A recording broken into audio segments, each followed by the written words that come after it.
Books Inspirational presents an unabridged recording of Lady of Milkweed Manor by Julie Klassen, narrated by Simon Preble, and directed by Abigail McHugh.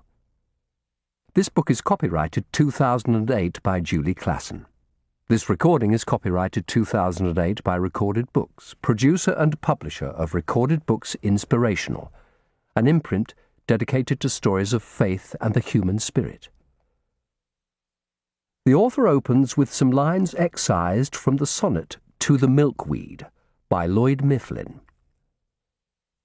None call thee flower. I will not so malign the satin softness of thy plumed seed, nor so profane thee as to call thee weed, thou tuft of ermine down, fit to entwine about a queen. Ah me! Could he who sings on such adventurous and aerial wings far over lands and undiscovered seas waft the dark seeds of his imaginings, that, flowering, men might say, Lo, look on these wild weeds of song, not all ungracious things. And now, Lady of Milkweed Manor.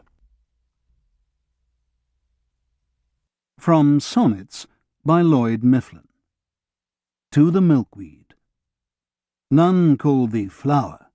I will not so malign the satin softness of thy plumed seed, nor so profane thee as to call thee weed, thou tuft of ermine down, fit to entwine about a queen. Ah me! Could he who sings on such adventurous and aerial wings far over lands and undiscovered seas waft the dark seeds of his imaginings, that, flowering, men might say, Lo, look on these wild weeds of song, not all ungracious things. Prologue. When first I knew her, I thought her an amusing scrap of girl, silly and a bit grubby from her mornings spent in the gardens. When not pottering about out of doors, she seemed always to be reading some poetic nonsense or other, and loved nothing more than to pose the most disturbing questions. Still, I liked her even then, and I think she admired me.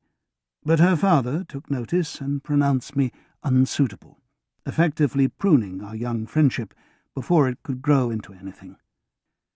I soon forgot about Miss Charlotte Lamb, or so I convinced myself. Years passed, and when I saw her again, she was altogether changed. Not only her situation, which had changed from privileged to piteous, but also her very substance. At least it seemed so to me. Others would look at her with much different eyes.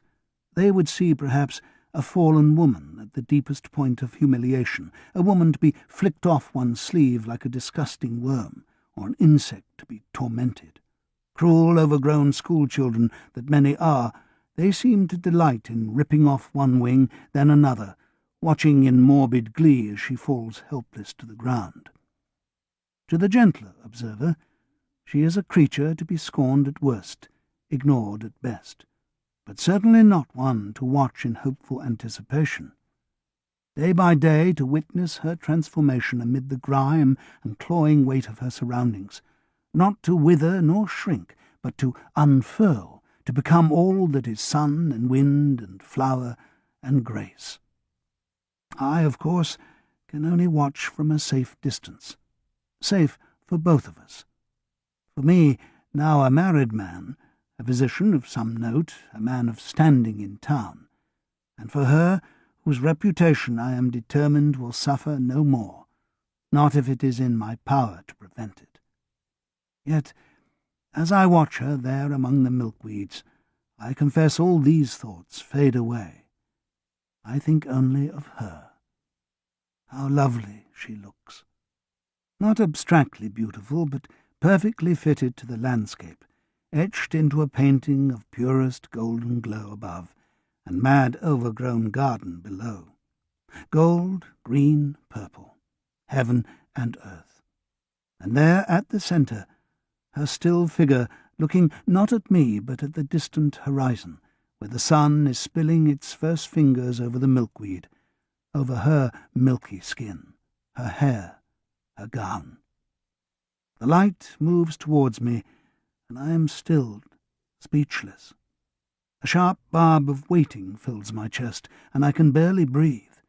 If I don't move, the light will touch me, the painting encompass me. If I step away, retreat into the shadows, I will be safe, but I won't be there to see her when she finally flies away. Dear God, please guard my steps, and somehow bless Miss Charlotte Lamb. Part 1. From Alice Moss Earle, Old-Time Gardens. That exquisite thing, the seed of milkweed, furnished abundant playthings.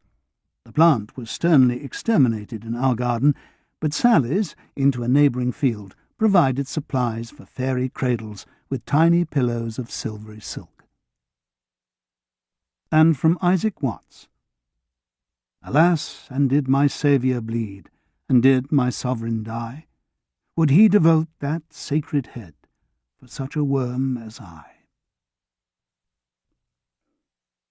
From F. Schuyler Matthews, 19th century naturalist.